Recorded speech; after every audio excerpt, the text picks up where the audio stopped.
Rasmus Højlund, 87 rated Napoli striker. This one's an interesting one. I'm a Manchester United fan, so of course he's actually a Manchester United player on loan at Napoli. Let's go through, break down his card. Is he worth the coins? Right now, he's about 63,000 coins, so he's actually declining in price. At the time of recording the overlay and stuff, he was about 60k, so very similar, but a few days ago, I think it was about 80k, so he's dropped down a little bit, but overall was actually a very fun card. So let's go through, break down his stats. His base card, 87 rated striker. He's going to be left-footed with a 3-star skill move, 3-star weak foot. He does have a playstyle plus, which is going to be Enforcer. We're going to get through his playstyles in a minute. Right now, he has a 90 pace on his base card, on this base card, with 87 shooting, 70 passing, 84 dribbling, 44 defending, with 90 physicality.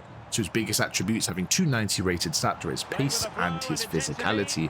Now, if you guys play FIFA or FC for a while, you'll know that stats don't really represent the full picture.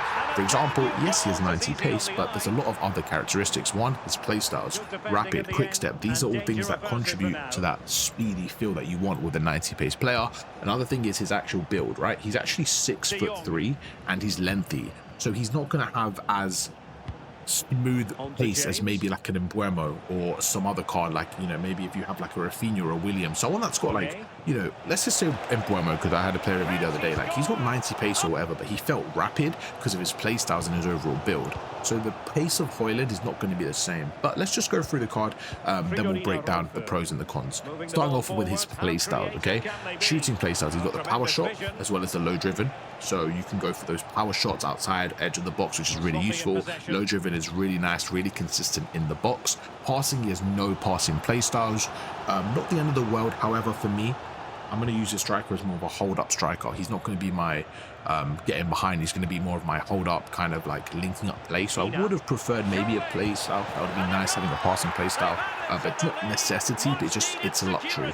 Ball control, he does have rapid and, you know, like I mentioned, this is a type of playstyle that you do want on this card because it's going to give you a little bit more pace. It's going to actually feel a bit more faster. As a 90 pace player, you want a bit of speed, so rapid's really nice. He doesn't have technical or first touch or anything like that, so his dribbling could feel a little bit clunky in terms of the playstyles, but again, we'll cover that in a second. His physicality, he has quick step, again, really nice, means his dribbling is going to be faster. So he has quick step and rapid, which is really good for this type of card. Then he has the Enforcer playstyle plus. So this is a new playstyle added into FC26. Let's go through what it means. Performs dribble, shoulder challenges, and shielding with increased effectiveness. So it's basically a physical attacker who takes control through shielding and when initiating contact while dribbling. Why this is really good is you can essentially try to run, and as you're running, if you're kind of neck to neck with a defender, you can press shielding. Gyökeres has this on his base card. It was actually really fun to use, and you can basically shield off opponents with more success. So it's kind of like that, those 50-50s where you're going against a defender, you have a higher chance. You can kind of bully defenders. I've actually used it and I was like kind of bullying some defenders with it, so it's actually really nice.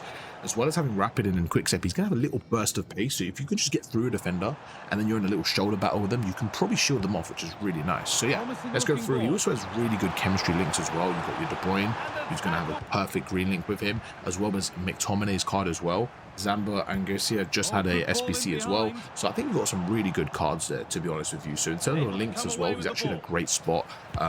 Napoli, you can get some nice green links. I would use him and maybe McTominay and De Bruyne, and you've got a perfect trio of links already. But let's go across and talk about his pros. His biggest pro, like I wrote, is his speed playstyles. For this type of card, I think you're heavily reliant on the playstyles actually adding on to his pace rather than being, you know, if they focus on other stuff, then it's just not going to feel like a fast card. And I think you need that speed with this type of card if you're trying to get through, beat defenders, because his dribbling isn't the best, so you want a little bit of pace just to get that edge over defenders. And his speed is actually pretty nice, you know, for this type of card. I thought it would be a bit clunky, but like I said, with rapid and quick step, he actually felt good, so I was really happy with his pace. He wasn't beating defenders like a Wilson or a Embuemo, but he was getting enough pace where he could kind of make a difference. And for 70k, 60k as well, I think he did a really good job for me. His next pro is his hold-up play. His hold-up play is really good. Like I said, Enforcer is nice overall to kind of shield people off the ball. Press proven would have been, I guess, nice as well, to just absolutely shield them while holding the ball rather than when getting through them. But his strength as well, strength is really good with 93 strength, so his physicality is absolutely up there. I think his overall appearance, 6'3", lengthy, his hold-up play is really good. This is where I think his passing could have been a little bit nicer. If you're looking at upgrading on a Højlund or, you know, really getting to the next level while you're looking at he's only 60k. I feel like for me, his hold-up play could have been better with more passing. It was still good. Like I said, his physicality was good, but I just feel like the passing aspect of it, I would have personally preferred, like, if he had higher passing, I feel like he could hold up the ball and then make those through balls and make the more deadly passes, where what I feel like with Højlund is you're going to hold up the ball and then maybe play those short passes. It's still good, it's just not as effective as you want to get like the really good results, you know. But the next pro is his finishing. His finishing is great, actually. 80-ish finishing itself. 94 shot power, which is really good as well. Having the power shot as well, I think that's really nice because it adds a range of shooting. Low driven, I think, is really successful, really consistent. So overall, I do really like his build. Few cons for sure. I think his weak foot and skill move, again, it just kind of puts you in a situation where you don't have many moves in the locker. 3-star skill move, so you're not really able to use any 4-star skill moves and kind of get out of there, especially that with dribbling as well. His dribbling is not bad, his dribbling itself is good, but his agility and balance is quite low. So having like 77 agility with a 3-star skill move, you're not going to be able to even beat defenders too often. You're going to have to rely on your strength and your pace, which is fine, you know, it's a different type of card. His skill moves and weak foot as a combo, though, I always look for like 4-4 is like a good basis for me. So having 3-star both is kind of tough. Skill move I can kind of get away with, but for me, weak foot's super important. So 3-star weak foot is pretty poor, so you're heavily relying on his left foot. Also, not having like the finesse shot, it's not that his shooting is bad, it's just that it could be sometimes a bit one-dimensional. You can get away with finessing for sure, but playstyle just make it, you know, a little bit more consistent. So you're relying on his left foot low driven for more like consistent results. I did a lot of power shots as well. I would just kind of smash the B button because he's got so much shot power. I felt you can get away with that. So I wouldn't just rely on low drivens. I would use a lot of power shots and just kind of like just shooting in general. He's got a good shot. He just doesn't have the shooting play style. So I'll put his finishing more of a pro than a con. But what I will say, to go a step further, is sometimes it could be a little bit predictable with how you use him because of his lack of options. Even though he has good finishing, it's more the lack of options which is a bit of a problem. And yeah, the other con I did mention was his passing. Like I said, it's not that his passing is bad, but for this type of striker, you know, he's going to be doing a lot of hold-up play and getting involved with everyone on the team. I would prefer a little bit higher passing. I feel like that would really help me out. I actually like this card overall. I think his overall physical presence with his pace, and I think he's just really good in the I use him in the 4-4-2. His build-up play was good. He was fun. He actually got moments where he was like getting past people. It was a fun card. It really was. In terms of the upgrade path as well, Napoli obviously a great team. 7 points in the next 4. He gets +1. He'll get a couple of additions to his card with rolls and stuff like that, so I think that'll be really nice. Let me go to his actual rolls.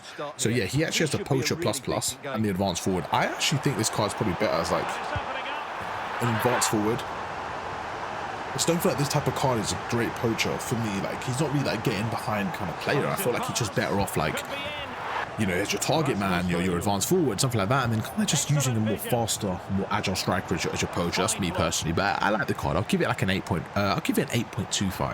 An 8.25. It was a fun card. It really was. But yeah, for 60k, I think he can get in, especially as a Serie A team. Let me actually have a look at Serie A strikers and see what we're working with here, because I feel like that's a good comparison. So let me look at Serie A strikers, see who else there is.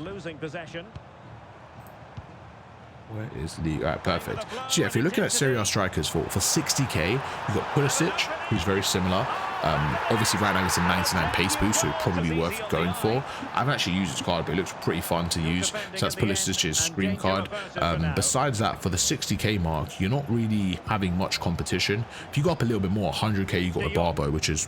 I haven't even used him yet. I need to give him a go. But overall, I think for 60k, you have a good, solid Serie A striker. I think the other players are a little bit more expensive. You're looking at 150k plus or 100k plus for like the Doombias and the Barbos and stuff. So I think for 60k, you have a pretty good card. You really do. You have a pretty good, solid striker. And I would actually pair him with an Barbo, with the Doombia, with a Pulisic. So you have the more physical striker in Højlund, and you have a faster striker in the other three, whoever you decide to go with. And I think that's what can really kind of give you a good balance. So yeah, hope you enjoyed the review. If you did, drop a like, subscribe, and I'll catch you guys for another review later on today. Peace.